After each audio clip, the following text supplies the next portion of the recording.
भारत में जमहूरियत, डेमोक्रेसी यानी लोकतंत्र की सड़क बहुत लंबी है। मोदी सरकार के पास मौजूद किले और कॉन्सर्टीना रिजर्वायर इन सड़कों पर बिछाने और लगाने में कम पड़ जाएंगे। किसानों को रोकने के लिए दिल्ली की सरहद पर मोदी सरकार जो तार लगवा रही है वो मामूली तार नहीं है, कॉन्सर्टीना रिजर्वायर है, जिसका इस्तेमाल पहले वर्ल्ड वॉर के वक्त फौज ने पहली बार किया था। एक बार अगर कोई शख्स इस पर गिर जाए तो ये तार उसके जिस्म का कुछ गोश्त खींच लेते हैं। देश के किसानों और सरकार के बीच इस तरह के तार का कोई काम नहीं है। ये तार मुल्क के सरहद पर चमकते हुए ही ज्यादा बेहतर लगते हैं। वैसे मोदी की अगुवाई में भारत दुनिया की डेमोक्रेसी रैंकिंग में सिर्फ एक साल में ही 27वें नंबर से 53rd पायदान पर पहुंच गया है। सोचिए, नरेंद्र मोदी ने मुल्क को कहां लाकर पटक दिया है। सड़कों पर कीले और तारबंदी है। सरकार अपने ही अवाम को दुश्मन, आतंकवादी और पाकिस्तानी बता रही है। पूरा मुल्क OLX जैसी बेचने खरीदने की दुकान बन चुका है। क्या जमीन और क्या जमीर, सब बिक रहा है। इतना विकास भी किस काम का कि वो मुल्क की अवाम के लिए ही मुसीबत बन जाए और उसे कभी दीवार खड़ी करके, कभी नुकीले कील तार कांटे लगाकर रोकना पड़े। किसानों की राहों में कांटे बिछाने और डिजिटल इंडिया में नेट बंद करने का गौरव भी मोदी सरकार को अब हासिल हो चुका है। रुक जाइए सरकार, इससे ज्यादा विकास अब जनता बर्दाश्त नहीं कर पाएगी। किसानों के सपोर्ट में ग्लोबल सेलिब्रिटीज भी अपनी आवाज उठाने लगे हैं। पॉप स्टार रियाना कह रही हैं, हम भारत में चल रहे किसान आंदोलन के बारे में बात क्यों नहीं कर रहे। एनवायरमेंटल एक्टिविस्ट ग्रेटा थनबर्ग कह रही हैं, हम भारत में किसानों के प्रोटेस्ट में एकजुटता से खड़े हैं। मतलब पूरी दुनिया में मोदी सरकार की किरकिरी होनी शुरू हो चुकी है। सोचिए, रियाना के एक अदर ट्वीट से पूरी मोदी सरकार में खलबली मची हुई है। इससे बड़ी देश की बदकिस्मती और क्या हो सकती है। सरकार ने अपने जमूरे अक्षय कुमार, अजय देवगन से लेकर कंगना रनावत तक सबको ट्विटर के मैदान में उतार दिया है। जिनको मुल्क की आवाम ने क्रिकेट का हीरो, बॉलीवुड का सुपर हीरो समझा, वो किसानों के खिलाफ मोदी सरकार के फेवर में बिकते हुए नजर आ रहे हैं। सोचिए, क्रिकेटर्स और फिल्म इंडस्ट्री के जो सेलिब्रिटीज मोदी सरकार के फेवर में किसान आंदोलन को लेकर ट्वीट कर रहे हैं, उनको कड़कड़ाती ठंड में सड़कों पर बैठी बुजुर्ग औरतें नहीं दिखीं। इस बेरहम सरकार से हक मांगते बूढ़े कांपते हाथ नहीं दिखे। सड़कों पर मासूम बच्चों को साथ लिए बैठी माएं नहीं दिखीं। आंदोलन में अब तक 70 से ज्यादा किसानों ने दम तोड़ दिया है, वो नहीं दिखा। पर रियाना का किसानों के सपोर्ट में किया गया ट्वीट दिख गया। बॉलीवुड और खेल जगत की सारी बड़ी हस्तियां आंदोलन कर रहे किसानों की मौत और उन पर हो रहे सरकारी जुल्म पर खामोश थीं। एक रियाना के ट्वीट पर सब के सब अपने मालिक के इशारे पर एक ही सुर में भौंकने लगे। भारत के मौजूदा सियासी बाजार में जमीर बेचने का नंगा तमाशा चल रहा है, जिससे सचिन तेंदुलकर जैसे लेजेंड भी नहीं बच पाए। इससे ज्यादा शायद कुछ और कहने की जरूरत नहीं है। खैर, आंदोलन के सपोर्ट में रियाना के ट्वीट के बाद जिन सेलिब्रिटीज को देश की संप्रभुता याद आई है, उनसे ये सवाल जरूर पूछा जाना चाहिए कि देश के प्राइम मिनिस्टर ने जब अब की बार ट्रंप सरकार का नारा दिया था, तब उन्हें संप्रभुता याद क्यों नहीं आई थी। कुल मिलाकर सरकार और उससे जुड़े लोग ये बताने की कोशिश कर रहे हैं कि ये भारत का इंटरनल मामला है, बाहरी लोग इसमें कुछ ना बोलें। इससे देश की संप्रभुता पर खतरा तक मान लिया गया है। लेकिन रियाना ने तो सिर्फ एक सवाल ही पूछा था कि इस किसान आंदोलन पर कोई चर्चा क्यों नहीं हो रही है। उन्होंने ना तो किसान आंदोलन का विरोध किया था और ना ही सपोर्ट, और ना ही मोदी सरकार से कोई सवाल पूछा था। सवाल यह है कि जिस आंदोलन से हजारों लाखों लोग जुड़े हों, जिसके तहत 2 महीने से लोग दिल्ली की सरहद पर धरने पर बैठे हों, उस पर कोई क्यों कुछ ना बोले।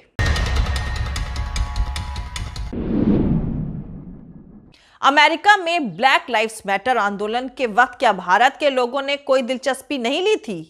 या ट्रंप के सपोर्टर्स जब अमेरिकी संसद में जबरन घुस गए थे और तोड़-फोड़ कर रहे थे तो क्या किसी ने कुछ नहीं कहा था? क्या भारत के इन कलाकारों, खिलाड़ियों को देश में 2 महीने से चल रहे इतने बड़े आंदोलन पर कुछ नहीं बोलना चाहिए था? क्या उन्हें इस आंदोलन की खबर लिखने वाले पत्रकारों के खिलाफ दायर किए गए मामलों पर चुप रहना चाहिए था?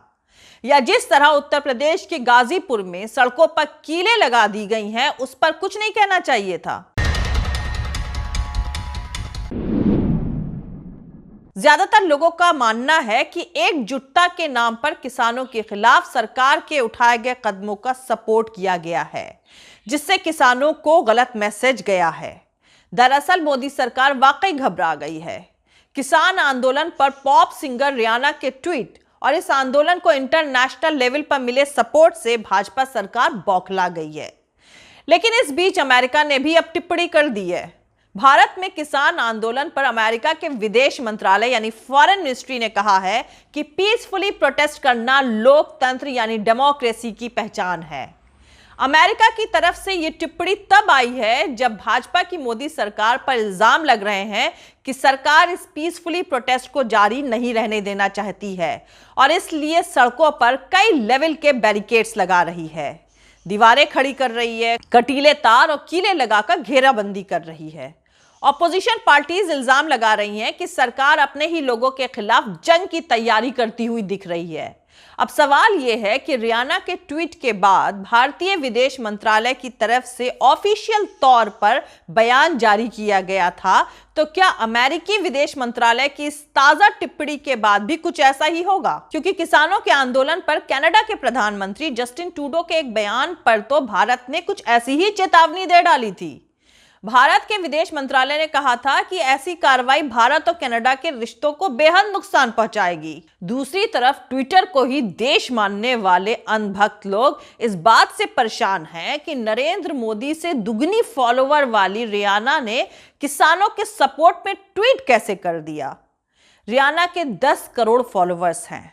जिस तरह से नरेंद्र मोदी ने बलात्कारियों, दंगाइयों के ट्विटर हैंडल को फॉलो और सपोर्ट किया है और उन्होंने ट्विटर पर जो फर्जी सपोर्टर्स खड़े किए हैं, ये काम रियाना ने तो कम से कम नहीं किया है।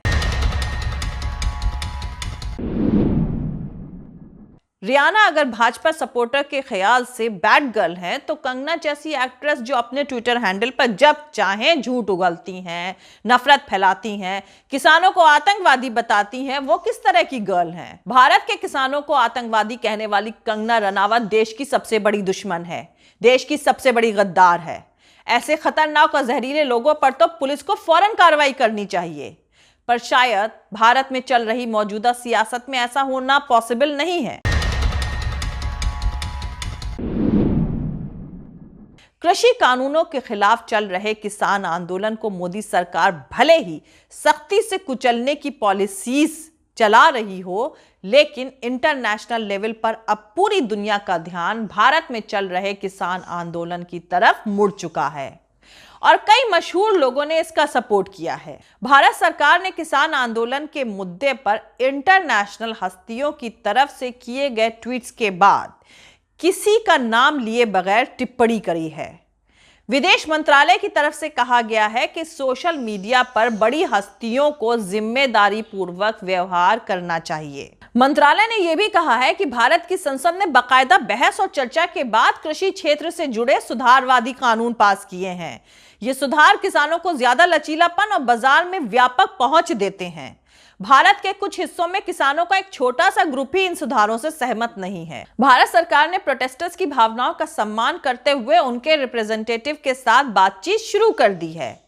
इस कोशिश में अब तक 11 दौर की बातचीत हो चुकी है, जिनमें केंद्रीय मंत्री हिस्सा ले रहे हैं, सिर्फ सरकार ही नहीं। भारत के प्रधानमंत्री की तरफ से इन कानूनों को पोस्टपोन करने का प्रपोजल भी दिया गया है। विदेश मंत्रालय ने अपनी पोस्ट में #IndiaTogether और #India Against Propaganda का इस्तेमाल किया है।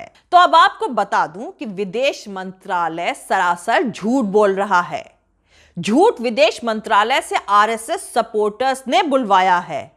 ये वही आरएसएस सपोर्टर्स हैं जिन्होंने राज्यसभा में वोटिंग के बजाय वॉइस यानी ध्वनि मत से काले कानून को पास किया है। सत्ता के साए में गुंडों और क्रिमिनल्स का नंगा नाच चल रहा है, जो सवाल उठाने वालों के खिलाफ एफआईआर करवाते हैं, उन्हें रेप और कत्ल की धमकी देते हैं। बॉलीवुड का काम बाजार में अपनी कला को बेचना है, इसके लिए उन्हें सत्ता के साथ चलना हमेशा से मजबूरी रहा है। वो गुंडों को प्रोटेक्शन मनी देते रहे हैं, अब तो ये गुंडे सत्ता के साए में आराम फरमा रहे हैं। लेकिन भारत का किसान अब एक इंटरनेशनल मुद्दा है। रियाना की कमाई $600 मिलियन है। रियाना जैसे कलाकारों को पैसे देना भूखे बच्चों की रोटी छीनकर दोस्तों का बजट बनाने वाली नरेंद्र मोदी सरकार के लिए पॉसिबल नहीं है। रियाना के ट्विटर प्रोफाइल पर नजर डालें तो 32 साल की रियाना ने घरेलू वायलेंस, डोनाल्ड ट्रंप से लेकर म्यांमार और भारत में किसान आंदोलन जैसे मामलों पर ट्वीट किया है। रियाना के एक ट्वीट ने दुनिया भर में भारत के किसान आंदोलन को चर्चा का मुद्दा बना दिया है।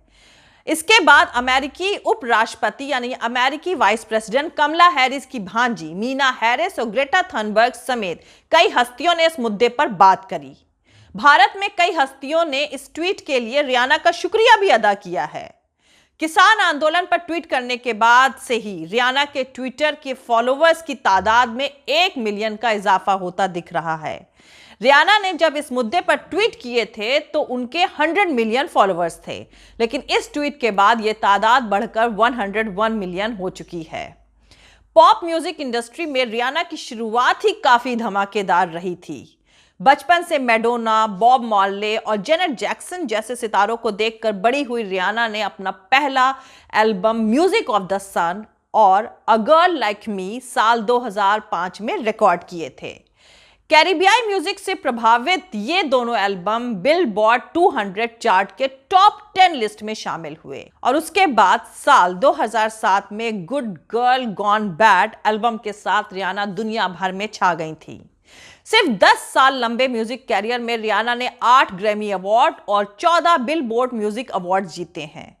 दुनिया भर में रियाना ने 54 मिलियन एल्बम और 210 मिलियन गाने बेचने का रिकॉर्ड बनाया है। इंटरनेशनल दौरों के मामले में भी रियाना का जलवा कायम है। वो पहली ऐसी आर्टिस्ट हैं जिन्होंने लंदन के O2 एरिना में 10 कॉन्सर्ट्स किए हैं। रियाना ने भारत में जारी किसान आंदोलन पर ट्वीट करने से पहले वो अमेरिकी प्रांत इंडियाना के रिलीजियस रिस्टोरेशन एक्ट को लेकर भी अपने ख्यालात रख चुकी हैं। वो पूर्व अमेरिकी राष्ट्रपति डोनाल्ड ट्रंप की इमिग्रेशन पॉलिसीज को भी क्रिटिसाइज कर चुकी हैं। सोशल मीडिया पर रियाना को उन हस्तियों में गिना जाता है जो विरोध की परवाह किए बगैर खुलकर अपने दिल की बात रखना पसंद करती हैं। अब वापस मोदी सरकार पर लौटते हैं। दरअसल जब सरकार को लगने लगा कि मामला तूल पकड़ रहा है तो भारत की एकता और अखंडता की दुहाई दी जाने लगी। क्या रियाना नाम का कोई देश है जिसने भारत के अंदरूनी मामले में इंटरफेयर किया है? उस ट्वीट में ऐसा क्या था जो सरकार ने अपने सारे दलाल इकट्ठा कर लिए और एक कैंपेन चला दिया? भारत के अमीर, करोड़पति, खिलाड़ी, हीरो, नेता और बिजनेसमैन सब सरकार के साथ हैं। आपदा में लूट का अवसर ढूंढने वाले सारे लुटेरे एक साथ हैं, आम आवाम के खिलाफ। भारत में सत्ता की दलाली पुरानी बीमारी है। कलाकारों की उतनी ही औकात है कि वो राजाओं को खुश करने के लिए अपनी जिंदगी उनके कदमों में समर्पित कर देते थे और आज भी वो ऐसा ही कर रहे हैं। तो इसमें ताज्जुब वाली कौन सी बात है? लेकिन कभी करोड़पति फकीर की दलाली और फर्जी फकीरी की भक्ति से वक्त निकालकर इन फिल्म कलाकारों खिलाड़ियों को अपने अंदर झांकना जरूर चाहिए, ताकि उन्हें पता चल सके कि वो कहीं इंसान से एक जालिम जानवर में तो नहीं बदलते जा रहे हैं। जय हिंद, सत्यमेव जयते, अल्लाह हाफिज। दोस्तों, हमारा पूरा वीडियो, दूसरे और वीडियोस देखने के लिए हमारा YouTube channel political Tamasha with doctor Arshi को सब्सक्राइब करके वहां पे लगी बेल आइकॉन को जरूर दबा दें, ताकि आपको हमारे आने वाले हर वीडियो की अपडेट्स मिलती रहे। और दोस्तों, अगर आपको हमारा काम पसंद आता है, हमारे वीडियोस पसंद आते हैं, तो www.patreon.com/dr अर्शी खान पर जाकर डोनेट करके आप हमारे काम को सपोर्ट कर सकते हैं। दोस्तों, अगर आपको हमारा वीडियो पसंद आता है तो लाइक और शेयर करना हरगिज नहीं भूलें। आप हमें फॉलो भी कर सकते हैं हमारे ट्विटर, इंस्टाग्राम और फेसबुक पेज पर। मेरा ट्विटर हैंडल है @arshi_aziz Khan। Thank you. मिलते हैं अगले वीडियो में।